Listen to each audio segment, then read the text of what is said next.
Hello friends, ఈరోజు మనం ఈ వీడియోలో tenses introduction English grammar lesson గురించి తెలుసుకుందాం. తెలుగులో లాగే ఇంగ్లీష్లో కూడా 3 కాలాలు ఉన్నాయి: present tense, past tense and future tense.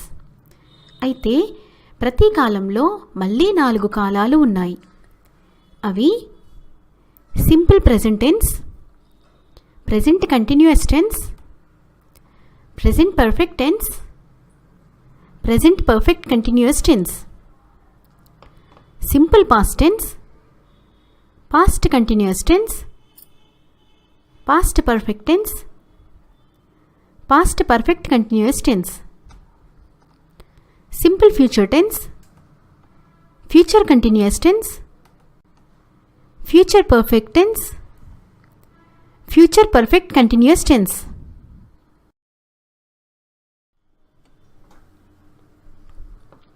సాధారణంగా మనం కొన్ని కాలాలను తెలుగులో చెప్పగలం, కానీ ఇంకొన్నింటిని చెప్పలేము.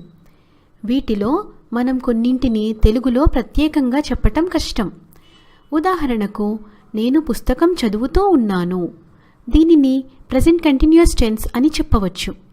అయితే ఇంగ్లీష్లో చెప్పినట్లు దీనిని ప్రెజెంట్ పర్ఫెక్ట్ కంటిన్యూయస్లో చెప్పలేము, ఎందుకంటే దీనికి ప్రత్యేకమైన క్రియలు లేవు. ఇంగ్లీష్లో అయితే ఒక వర్బ్ లేదా బీ ఫామ్ను బట్టి ఇది ఫలానా కాలానికి చెందినదని చెప్పగలం. అంటే హ్యావ్ బీన్ లేదా హ్యాస్ బీన్ ప్లస్ వర్బ్కు ఇంగ్ ఫామ్ చేరిస్తే అది ప్రెజెంట్ పర్ఫెక్ట్ కంటిన్యూయస్ అని చెప్పవచ్చు. కానీ అలా తెలుగులో చెప్పలేము.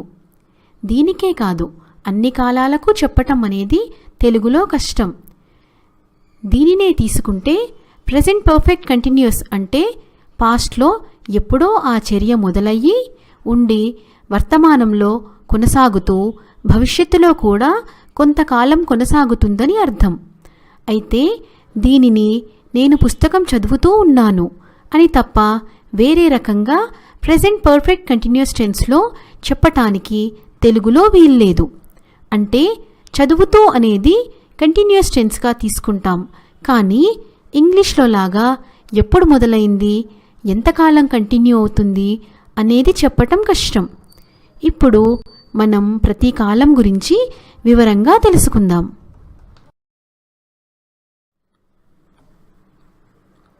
సింపుల్ టెన్స్ అంటే సామాన్యంగా అది ఏ కాలానికి చెందినదో దాని క్రియలను బట్టి తెలుసుకోవచ్చు. కంటిన్యూయస్ టెన్స్ అంటే ఆ చర్య అంటే వర్క్ అండ్ యాక్షన్ కొంతసేపు కొనసాగుతూ ఉన్నదని అర్థం.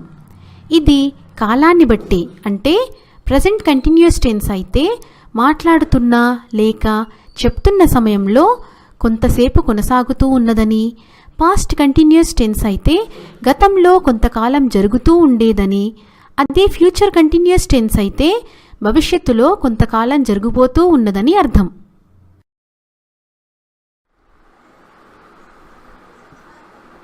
పర్ఫెక్ట్ టెన్స్ ఖచ్చితంగా ఆ చర్య జరిగినదని చెబుతుంది. ఇది కూడా కాలాన్ని బట్టి ఉంటుంది. పర్ఫెక్ట్ కంటిన్యూయస్ టెన్స్ కూడా వర్క్ అండ్ యాక్షన్ కొంతకాలం ఖచ్చితంగా కొనసాగిందని తెలియజేస్తోంది. ఇది ఏ కాలంలో ఉంటే ఆ కాలాన్ని బట్టి నియమాలు మారుతాయి.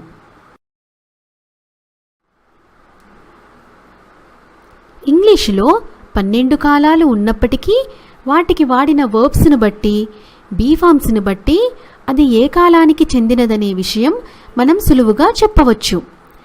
ప్రతి కాలాన్ని కనుక్కోవడానికి కొన్ని రూల్స్ ఉన్నాయి. ఇంగ్లీష్లో 3 రకాల వర్బ్ ఫామ్స్ ఉన్నాయి.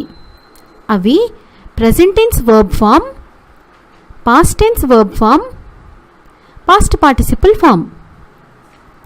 మామూలుగా ప్రెజెంట్ టెన్స్ అయితే ప్రెజెంట్ టెన్స్ వర్బ్ను వాడతాము. పాస్ట్ టెన్స్ అయితే పాస్ట్ టెన్స్ వర్బ్ను వాడతాము. అయితే పాస్ట్ పార్టిసిపుల్ను మనం పర్ఫెక్ట్ టెన్స్లో వాడటం జరుగుతుంది. అలాగే ఇంగ్ ఫామ్ ఎప్పుడూ ప్రెజెంట్ టెన్స్ వర్బ్కు మాత్రమే చేరుతుంది, కానీ పాస్ట్ టెన్స్ వర్బ్కు కాదు. ఈ రూల్స్ అన్నీ కూడా అన్ని కాలాలకు కామన్గా ఉంటాయి. కాబట్టి వీటిని గుర్తుపెట్టుకుంటే మనం ఏ కాలంలో వాక్యం ఉన్నప్పటికీ సులువుగా అర్థం చేసుకోవచ్చు. తర్వాతి పాఠంలో మీరు ప్రతి కాలం గురించి వివరంగా తెలుసుకోవచ్చు.